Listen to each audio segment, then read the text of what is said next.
Vale. Vale, buenísimo. Bueno, nada, Betilde, encantada de tenerte por aquí después del foro que celebramos sobre tendencias y que tú abriste en febrero. Y nada, bueno, evidentemente me quedé con ganas de hablar y hablar de esos temas importantes, ¿no? Antes de pasar a la entrevista, te presento muy brevemente. Betilde Muñoz Pogosian es directora del Departamento de Acceso a Derechos de la Organización de Estados Americanos, responsable de dirigir el trabajo en materia de inclusión de poblaciones en situaciones de vulnerabilidad y la promoción del ejercicio de sus derechos en apoyo al secretario general y a los Estados miembros. Y eres cofundadora y coordinadora de la red Politólogas No Sin Mujeres. Y creo que Ujú. por ahí más o menos es que vamos a empezar. Así que bienvenida a Excelente, me Visionarias, encanta. Betilde. Más bien a ti, Marita, y a todo el equipo de Visionarias por tenerme en cuenta, por la invitación a participar del evento de lanzamiento del libro que compilaron juntas. Para mí fue un honor poder hacer la reflexión disparadora de lo que sé, de lo que sabemos fue una excelente discusión y me encanta saber que tengo en ustedes aliadas también para seguir moviendo la agenda de más mujeres en espacios públicos, contribuyendo con soluciones, Claro, compartiendo su investigación, sus ideas, así que claro. alineamos totalmente. Eso es lo importante, porque lo importante es trabajar juntas, ¿no? En lograr esta igualdad necesaria, porque todavía falta mucho, aunque Correcto. se diga que no, pero falta muchísimo, ¿no? Y también a veces hay muchos retrocesos. Y Así. justamente me gustaría, bueno, desde esa experiencia que tú tienes en la OEA y con esa red que después me gustaría que me hablaras un poquito más Claro que sí. de politólogas no sin mujeres. Me gustaría saber qué es lo que sigue frenando, si es que creo que me imagino que sí, qué es lo que sigue frenando Mm. el avance de las mujeres en la política y qué crees tú desde tu experiencia que debería cambiar para que no solamente para que haya más mujeres en la política, más mujeres gobernando, ¿no? Mm. Sino que además también influyan verdaderamente en las decisiones. Esa es Ujú. otra, ¿no? Así es. Bueno, yo creo que sí, podemos partir o podemos mirar el fenómeno de de la subrepresentación de mujeres en los espacios de poder, en los espacios políticos, como o por el lado optimista o el pesimista, pero yo por naturaleza soy optimista, así que lo voy a llamar, o le voy a usar la analogía de un vaso medio lleno, ¿no? En el sentido de que obviamente siguen habiendo limitaciones, siguen habiendo obstáculos que no permiten a las mujeres entrar a espacios de representación. Y una vez que entran, esto cuesta arriba o Mm. con frecuencia es cuesta arriba, pero al mismo tiempo miremos los logros, ¿no? O sea, hagamos un reconocimiento de que hay una parte llena del vaso y de que efectivamente sí hemos avanzado mucho. Obviamente nadie debate hoy si las mujeres deben votar o no. Exacto. Sabemos que hay muchos países de nuestra región que han adoptado las cuotas, que bueno, hay toda una discusión que podemos tener de si vale la pena tener cuotas o no. Hay mujeres que dicen, no, yo no necesito las cuotas, podemos hablar de eso después. El hecho es que, como digo yo, siempre aplaudo y me encanta y hay que seguir promoviendo que mujeres puedan llegar a espacios de toma de decisiones y electos sin cuotas, pero ese es un porcentaje muy pequeño del volumen de mujeres que potencialmente pudiera entrar y las cuotas son para facilitárselo a el 95% restante, ¿no? Porque habrá un 5%, algo así, que puede hacerlo sin necesidad de las cuotas, por una razón, una serie de razones que también podemos conversar. Entonces, tenemos mujeres referentes en el ámbito político. La región ha tenido mujeres presidentas. Hay países que también, creo que ahorita Trinidad y Tobago tiene una mujer primer ministra, una mujer presidenta y una mujer presidenta de la Cámara del Parlamento, porque Entonces, hay buenas cosas que definitivamente tenemos que reconocer, pero por supuesto siguen habiendo, como tú muy bien dices, esos espacios de subrepresentación y el hecho mismo de que cuando las mujeres entran al poder no es tan fácil poderlo ejercer porque son espacios masculinizados. Hay tesis doctorales escritas sobre cuáles son esos obstáculos, mucho análisis. Yo te diría, y algunos que puedo pensar que para mí son los más importantes desde lo estructural, para mí el tema de cómo se distribuye el uso del tiempo privado, ¿no? Entre hombres y mujeres, o digamos entre la familia, el Estado y el mercado, y dentro de la familia, entre hombres y mujeres, es algo básico que explica que no tengamos tantas mujeres participando en la Ujú, solución de problemas públicos, entrando a la política, invirtiendo tiempo en que se conozca sus propuestas, su nombre, que la reconozcan como una potencial líder en el puesto electo que le interese. ¿Por qué? Porque es un tema de costo de oportunidad. Tiempo mm, que yo tengo que invertir, porque yo no lo veo como una pérdida de tiempo de las mujeres, que invertir en el cuidado de la familia, hijos, personas mayores, personas con discapacidad, etcétera, que usualmente recae en nosotras ese ujú, cuidado, es tiempo que no tengo para invertirlo en el espacio público, en mi comunidad, en resolver el tema del estacionamiento, ujú. del agua, del acceso al agua para las familias que viven acá versus las que viven allá. Y ahí es donde es la ruta para poder construir liderazgo y ser electa. Entonces hay un tema ahí estructural y qué soluciones, obviamente unas políticas de cuidado mucho más asertivas, pero hay pocas experiencias en la región. Países como Uruguay y Costa Rica han hecho políticas públicas en temas de cuidado muy interesantes, pero también requieren financiamiento. Entonces Claro, hay claro. un tema ahí Mm, estructural de entrada, ¿no? Después está vinculado a eso también el tema de acceso al dinero, porque no podemos ser inocentes y pensar que para hacer política no hace falta plata. O sea, mm, obviamente hace falta plata, porque tienes que montar un equipo que te haga diseñe la campaña en social media, en redes mm, sociales, necesitas una persona que te ayude a recolectar dinero, alguien o imprimir franelas y sí. volantes que vas a distribuir. O sea, hace falta el dinero para hacer política y usualmente de entrada las mujeres tienen menos participación en el mercado laboral formal. Cuando entran a veces hay una brecha salarial por el mismo cargo desempeñado, no ganan lo mismo, ¿verdad? Como tienen que cuidar en lo privado, no siempre tienen la posibilidad de ir a reunirse con las redes de donantes que pueden poner plata, que usualmente luego se reúnen y se conocen, uno hace esas redes en Mm, cócteles, en cenas, que es mm, tiempo en la noche que supuestamente tienes que estar atendiendo a lo privado, ¿verdad? Entonces hay un tema ahí importante, yo he escrito mucho sobre eso, de el obstáculo del dinero mm, que, eh, porque siendo realistas, hace falta para poder hacer política y las mujeres no siempre tienen ese acceso. Luego está toda una discusión que yo no soy experta en eso, no es algo que yo he investigado mucho, pero todo el tema de percepciones, ¿no?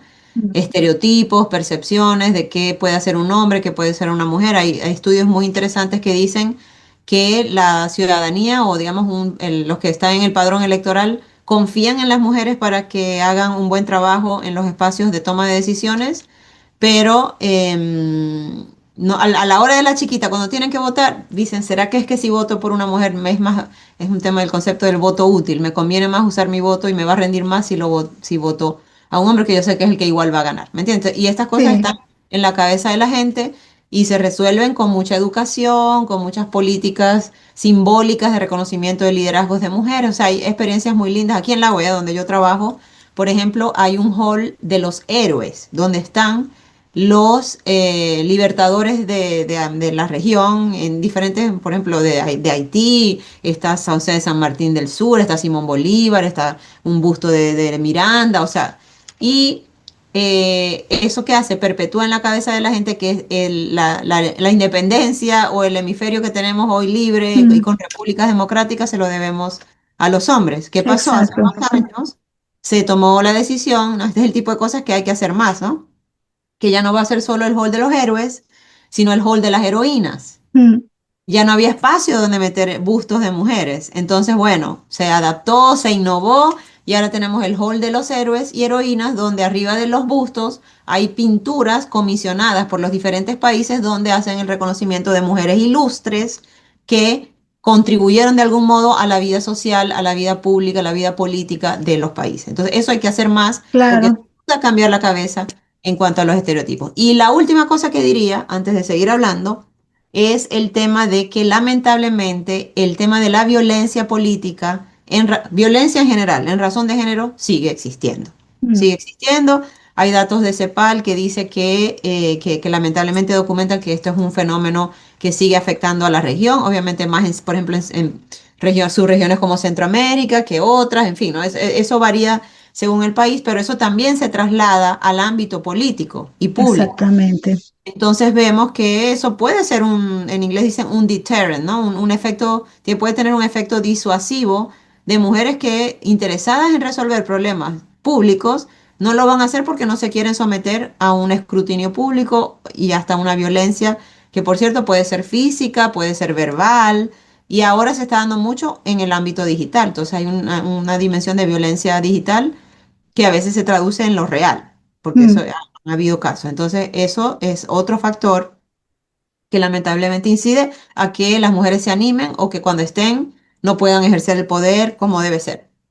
Sí, es que definitivamente, bueno, pasa yo creo que como en todos los sectores, lo que tú estás hablando del tema de los cuidados, que eso nos frena completamente a Ujú. las mujeres a la hora de acceder a otros espacios. El hecho también de que en las organizaciones pues todo se hace fuera de horario cuando las mujeres tienen que estar dedicadas a todo esto.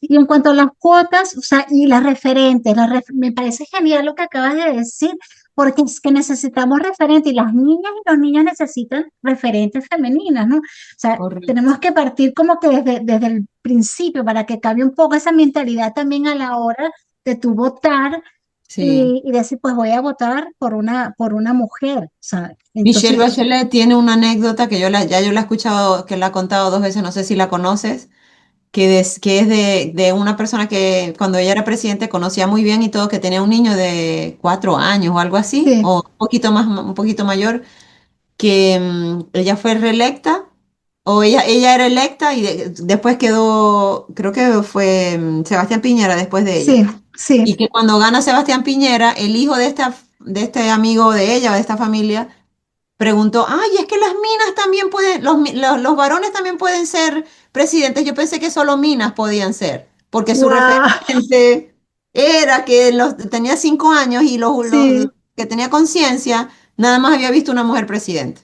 Entonces, como Bueno, dice, bueno, ay, nosotros fíjate, los al varones también tenemos revés, derecho. fíjate, claro. Mira qué bueno eso que Interesantísimo. acabas de Claro, contar. la presidenta lo cuenta mucho más bonito que yo, pero es Claro, un poco lo que recuerdo de efectivamente, la esencia. claro. Y lo otro que mencionas de las cuotas, yo creo que son completamente necesarias. Yo Ujú. entiendo lo que pueden decir muchas mujeres, pero es que de otra manera, y no es que tampoco que tienes el beneficio, bueno, sí voy porque tengo cuota, no, es que también tú eres evaluada a la hora de ver si vas o no Claro. vas, ¿no? Pero hace que los ojos se vayan también a tomar en cuenta a mujeres que también son tan capacitadas como los hombres, ¿no? Exacto. Bueno, Ahora, es que el tema ahí es que y yo entiendo, hay mujeres que dicen, pero es que yo no quiero que me elijan por ser mujer, yo quiero que me elijan por mis méritos, por las cosas que yo he logrado, porque me fajé mucho para conseguir las credenciales que tengo y no me digas que me vas a escoger por ser mujer y no por lo que yo voy a contribuir y lo que he invertido para contribuir. Y yo siempre digo, o sea, esa es una visión válida, Marita, o sea, es sí, es verdad. Hay válida, gente, claro, hay mujeres que han tenido condiciones ideales para poder construir capital político, tienen funding claro, para armar su campaña, están bien han podido educarse muy bien, tener oportunidades para diseñar políticas públicas y ofrecerlas y proponerlas. O sea, genial, y yo siempre pienso que hay que aplaudir y elevar a esas mujeres. exacto, El tema es que las cuotas sirven para todas las que no han tenido esas condiciones, que no tienen a alguien que les exactamente, cuide, y por tanto tuvieron que hacer la política de forma diferente. Entonces, para el otro 90% es que sirven las cuotas. Vale decir que las cuotas, según la Comisión Interamericana de Derechos Humanos de la OEA, es una medida temporal. En teoría, exacto, debería ser suspendida una vez que se logren exactamente una igual, elección 50 y 50 de hombres y mujeres. Lo que pasa es que en la claro, práctica eso no ha ocurrido. claro. Claro, Ujú. lo que pasa es que también necesitamos exacto, más o menos la misma cantidad de mujeres que de hombres. Y aquí viene la pregunta. ¿Tú piensas que si más mujeres lideran en los gobiernos o en esas posiciones de poder, cambiarían todo esto que tenemos en contra de las mujeres? O sea, ¿qué es lo que cambiaría primero? ¿O cuáles son las prioridades políticas que tú crees que las mujeres gobernando tendríamos? Sí, bueno, esa es una pregunta interesante también de estudio, porque a veces tenemos mujeres en puestos de poder que no necesariamente están ejerciendo una agenda que permite que más mujeres entren al poder, que más mujeres Sí. tengan un pedazo de la toma de decisiones, cuando podemos tener perfectamente hombres aliados que sí trabajan por una agenda donde las mujeres están representadas. O sea que Mm, ahí es un tema que hay que ver, yo diría, de caso a caso, pero sí es un hecho de que cuando tenemos más mujeres tomando decisiones, las decisiones se ven enriquecidas por otra mirada. O sea, mm, yo te lo digo aquí mismo en el equipo que yo manejo.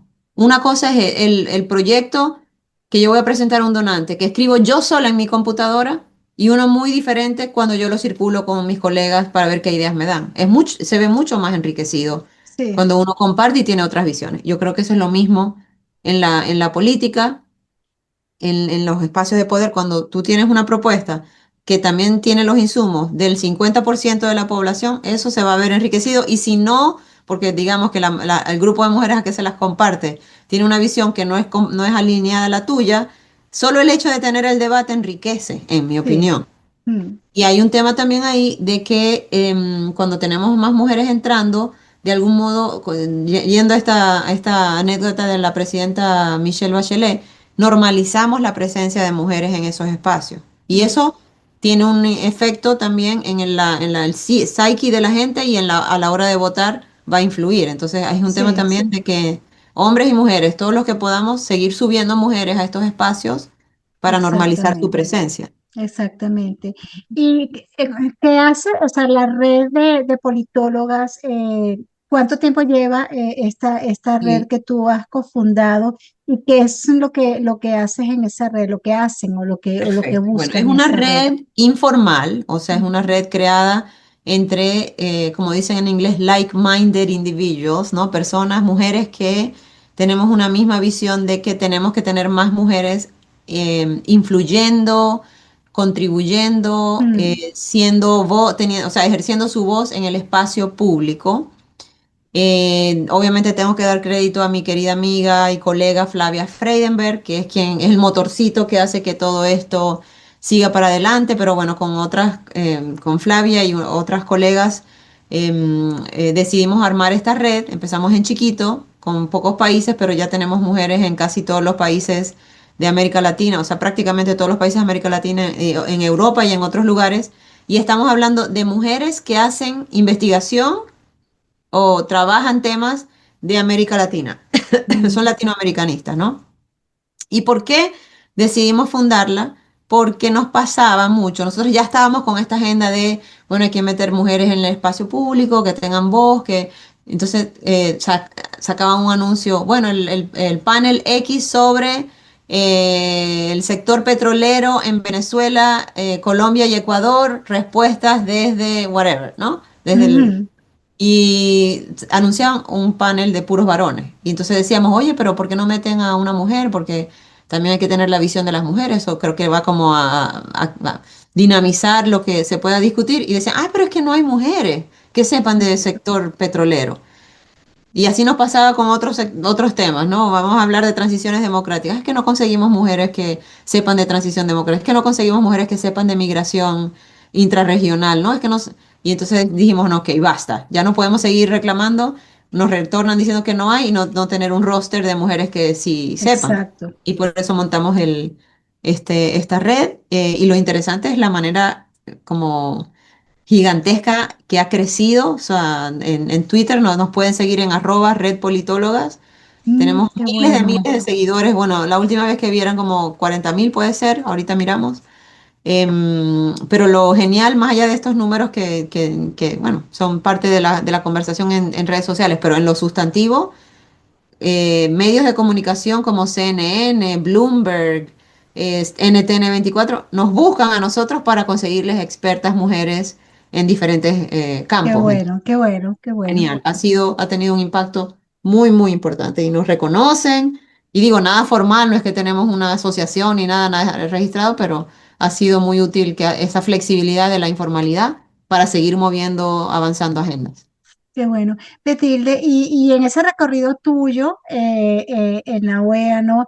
¿Qué, hay algo en especial, ha sido tu recorrido no fácil, pero has tenido obstáculos, no has tenido obstáculos? ¿Qué le podrías decir a quienes nos vayan a escuchar, ¿no? Y vayan a leernos sobre esa Sí. carrera tuya, ¿no? Mira, definitivamente los espacios multilaterales, como los políticos, son espacios bastante masculinizados, ¿no? Desde la presencia mayoritaria de varones hasta también cómo se toman las decisiones y cómo es el relacionamiento entre hombres y mujeres. Obviamente eso varía también, depende de las Sí, personas, pero obviamente no podemos como ocultar la realidad, es un hecho, porque es un poco así como se dan las dinámicas en lo público. A mí, en lo personal, me ha ayudado mucho mirar siempre a mujeres referentes, que de algún modo marcan la pauta en cómo reaccionar en situaciones, cómo manejar situaciones y tratar de aprender de esas grandes mujeres que vinieron antes que yo. Eso para ujú, mí ha sido fundamental.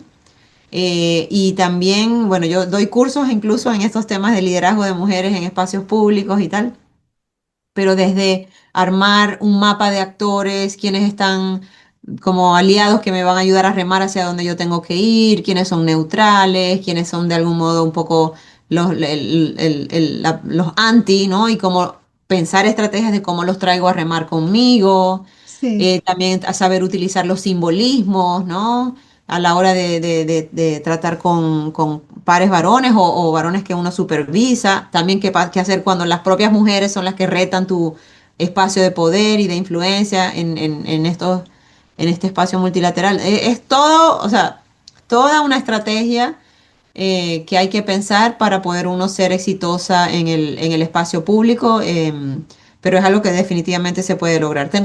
Te compartiré también un artículo que escribí para el portal Apolitical, no sé si lo conocen, de Sí, las 7 cosas que hubiera querido saber como una mujer para ser exitosa en el espacio público, en el espacio sí, como ser funcionaria claro. pública como mujer, ¿no? Claro, Porque por son eso es tan puntos particulares. importante, exacto, por eso es tan importante las experiencias de otras mujeres, ¿no? Y el ser referentes, ¿no? Porque además también facilitas ese camino para otras mujeres y otras niñas bueno, Exacto. que serán mujeres en el futuro, exactamente. ¿Y qué le recomendarías a una mujer que quisiera liderar, ¿no? Ya sea desde el espacio político, ya sea desde el espacio gubernamental o multilateral también, Ujú, que ujú. quiera llegar a esas posiciones? ¿Qué le recomendarías? Bueno, yo creo que es muy importante proyectar, ¿no? O sea, hacer un acto intencional, un acto deliberado de sentarte a pensar cómo te quieres, dónde estás, cómo te quieres ver, qué es lo que quieres lograr, pensar en esos referentes. Bueno, así más o menos me gustaría poder incidir el tipo de liderazgo que yo quiero construir. Obviamente no se puede quedar uno en los pensamientos, armar Mm, un plan de cómo vas a lograrlo, qué contactos tienes que hacer, qué otro tipo de alianzas o experiencia tienes que tener, ¿verdad? Es muy importante traducir esas aspiraciones en, en un plan concreto. Buscar aliados siempre es muy importante, donde sea que llegues, conseguir quiénes son las personas que no solamente te pueden apoyar a mover las cosas que tú tienes que lograr, por cierto, también conseguir lo que llaman en inglés sponsors o ujú. patrocinadores, pero no es realmente ese el concepto, pero estoy hablando de las personas con quienes puedes cultivar una relación donde tú también le agregas valor y que esa persona a la hora de armar la misión, a la hora de armar el proyecto, a la hora de definir quién va a coordinar, piensa en ti y tira tu nombre. Eso es algo clave que las mujeres tenemos que conseguir. Hay un elemento importante de autoridad que se construye con la educación, ¿no? O sea, Mm, yo tengo un doctorado y creo que después de haber terminado mi PhD, me empezaron a observar de forma diferente mm. porque se construye autoridad también intelectual. Sin embargo, no nos podemos, las mujeres tendemos a tomar todos los cursos, todas las especializaciones, todas las maestrías. Hay que poner un parado en eso. Yo siempre digo, si es el tiempo de estudio, te está quitando en algún momento de tu carrera más tiempo que invertir en construir tu propia autoridad personal y profesional, hacer redes, ir a tomarte un café con gente clave, entonces no te sirve. Ahí hay un tema Exactamente. de tú también decidir, ¿no? Uy, tantas cosas que puedo Sí, recomendar, pero ahí te diría un mapeo muy sí, breve de algunas sí. cosas. ¿Tienes actualmente alguna mujer referente que pudieses mencionarnos y por qué es referente? Mira, no, yo te voy a hablar de la que fue mi primera jefa aquí en la OEA, ¿no? Mm. Ella trabaja ahora en la ONU y yo la sigo mirando porque terminó saliendo de la OEA, entró a Peacekeeping Operations en ONU, después fue enviada especial del secretario general Guterres, o sea, y la sigo mirando porque me parece fascinante lo que ha logrado. Ese es el tipo de gente que yo Claro, sigo y que uso qué de bueno. referente, sin duda. Y como profesional, Betty, ¿hacia dónde vas tú? ¿Algún proyecto en especial? Cuéntanos un poco. Bueno, obviamente yo amo mi trabajo. Me encanta estar en este espacio multilateral que es la OEA, y definitivamente poniendo, como siempre digo yo, trabajando el 200% para asegurar que se consigan los resultados y se logre la misión de la organización, pero siempre también sin descuidar las otras dimensiones de quién soy yo también como Mm. profesional. Y por eso yo siempre sigo muy activa contribuyendo académicamente. Yo no, me pueden seguir en Twitter, en @beticamunospogo. Yo sigo proyectando el trabajo y muchos de mis valores, de los temas que son importantes para mí, más allá del puesto que tengo, porque como digo, no es, es parte de quién soy, pero no me define, ¿no? Exacto. El trabajo que tengo no es el que me define, sino muchos otros intereses, ideas, cosas, propuestas que quiero hacer.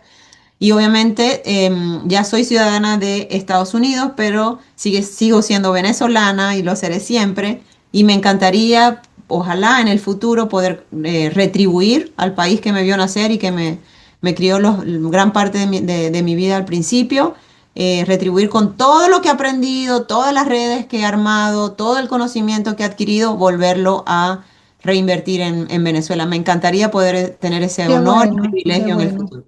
Ujú. Qué bueno eso. Bueno, Betilde, bueno, llegamos al final de la entrevista. Bueno, yo ahorita ya después corto aquí, es más, la voy a quitar ya de grabar.